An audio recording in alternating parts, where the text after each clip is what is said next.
So guys, আজকে আমি আমার বড় ভাইয়ের আইডিতে চলে আইছি। তো দেখতে পাচ্ছি আমার আইডি অনলাইন, মানে আমার ব্যাকআপ প্লেয়ার আমার আইডি খেলতেছে।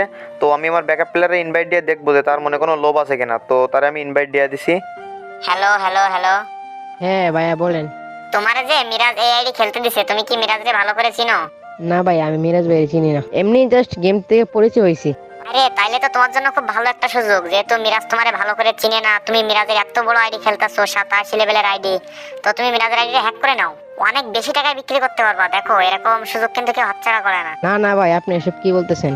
আমি মিরাজ ভাই আইডি কেমনে হ্যাক করবো? উনি আমাকে বিশেষ করে আইডি দিয়েছে, আর আমি ওনার বিশ্বাস ভাঙতে পারবো না।